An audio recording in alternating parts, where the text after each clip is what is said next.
ನೋಡಿ ನಾನು ಯಾವ ಥರ ಕಟ್ ಮಾಡ್ಕೊಂಡಿದ್ದೀನಿ. ಒಂದು 2 ಮೀಡಿಯಮ್ ಸೈಜ್ ಈರುಳ್ಳಿ, ಒಂದು ಅರ್ಧ ಕಟ್ಟು ಸಬ್ಬಸಿಗೆ ಸೊಪ್ಪು, ಒಂದು ಕ್ಯಾರೆಟು ತುರಿದು ಫಸ್ಟೇ ಒಂದು ಪಾತ್ರೆಯಲ್ಲಿ ನೀರು ಕಾಯಿಸ್ಕೊಂಡು ಉಪ್ಪು ಹಾಕಿ ನೀರು ಕಾಯಿಸ್ಕೊಂಡು ಅದಕ್ಕೆ ಹಿಟ್ಟು ಹಾಕ್ಕೊಂಡು ರೆಡಿ ಮಾಡಿ ಇಟ್ಕೊಂಡಿದ್ದೆ. ಅದಕ್ಕೆ ಇವು ಇಂಗ್ರೀಡಿಯೆಂಟ್ಸ್ ಎಲ್ಲ ಹಿಟ್ಟು ಸ್ವಲ್ಪ ತಣ್ಣಗಾದ್ಮೇಲೆ ಆ್ಯಡ್ ಮಾಡ್ಕೊಳ್ಳಿ. ನಿಮಗೆ ಡೈಜೆಷನ್ ಸ್ವಲ್ಪ ಚೆನ್ನಾಗಾಗಲಿ ಅಂತ ಅಂದರೆ ಈ ಥರ ಸ್ವಲ್ಪ ಜೀರಿಗೆನ ಆ್ಯಡ್ ಮಾಡಿಕೊಂಡು ಈ ಥರ ನೀಟಾಗಿ ಮಿಕ್ಸ್ ಮಾಡಿ ಕಲಿಸ್ಕೋಬೇಕು. ಚಮಚದಲ್ಲಿ ಆ ಥರ ನೀಟಾಗಿ ಮಿಕ್ಸ್ ಮಾಡಿಕೊಂಡು ಒಂದು ಸ್ವಲ್ಪನೇ ಈ ಥರ ನಾದ್ಕೋತಾ ಬರಬೇಕು. ನಾವು ಹಿಟ್ಟು ರೆಡಿ ಮಾಡ್ಕೋಬೇಕಲ್ಲ, ಅದಕ್ಕೆ ನಿಮಗೆ ನೀರು ಬೇಕು ಅಂದರೆ ಒಂದು ಗ್ಲಾಸಲ್ಲಿ ಇಟ್ಕೊಂಡು ಸ್ವಲ್ಪನೇ ಹಾಕಿ ಬಿಸಿ ನೀರು ಹಾಕಿ ನಾದ್ಕೊಳ್ಳಿ. ಆವಾಗ ರೊಟ್ಟಿ ಚೆನ್ನಾಗಿ ಬರುತ್ತೆ. ರೊಟ್ಟಿ ಹಿಟ್ಟು ರೆಡಿ ಆಯಿತು.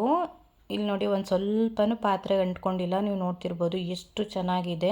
ಈ ಇಡಿಯಷ್ಟು ಥರ ಆದರೆ ಸಾಕು. ಅದನ್ನೇ ಈ ಥರ ರೌಂಡಾಗಿ ಈ ಥರ ನಾದ್ಕೊಂಡು ಆಮೇಲೆ 2 ಅಂಗೈಲಿ ಈ ಥರ ಮಾಡಿಕೊಂಡು ಸುತ್ತ ಈ ಥರ ನಾದ್ಕೋಬೇಕು. ಆವಾಗ ರೊಟ್ಟಿ ಸುತ್ತ ಒಡೆದೋಗಲ್ಲ ನಿಮಗೆ.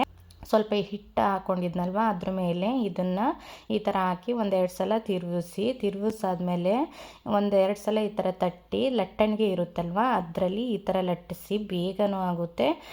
ಕೆಲವೊಬ್ಬರು ಬಟರ್ ಪೇಪರ್ ಮೇಲೆ ಮಾಡ್ತಾರೆ. ಎಣ್ಣೆ ಇಷ್ಟ ಇದೆ ನಿಮಗೆ ಆ ಥರ ಅಂದರೆ ಬಟರ್ ಪೇಪರ್ ಮೇಲೆ ತಟ್ಕೋಬೋದು ಎಣ್ಣೆ ಹಾಕಿ.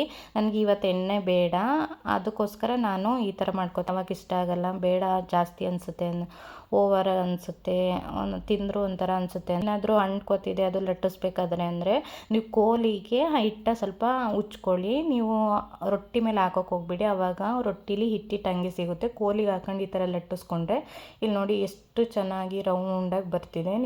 ನಾವು ಒಲೆ ಮೇಲೆ ಒಂದು ತವ ಇಟ್ಕೊಂಡು ಕಾಯಕ್ಕೆ ಇಟ್ಟಿದ್ದೀನಿ. ಅದಕ್ಕೆ ಈಗ ನಾವು ಎಣ್ಣೆ ಹಾಕಿಲ್ವಲ್ಲ, ಅದಕ್ಕೋಸ್ಕರ ನೀರು ಹಾಕಿ ಸವರಬೇಕಲ್ವ, ಅದಕ್ಕೆ ಒಂದು ಬಟ್ಲಿಗೆ ನೀರು ಹಾಕ್ಕೊಂಡು ಅದಕ್ಕೆ ಒಂದು ಬಟ್ಟೆ ಹಾಕಿ ಎತ್ತಿಟ್ಕೊತಿದ್ದೀನಿ. ಲಟ್ಟಿಸ್ಕೊಂಡು ಇಟ್ಕೊಂಡಿದ್ವಲ್ಲ ಆ ರೊಟ್ಟಿನ ಕೈಲಿ ತಗೊಂಡು ಈ ಥರ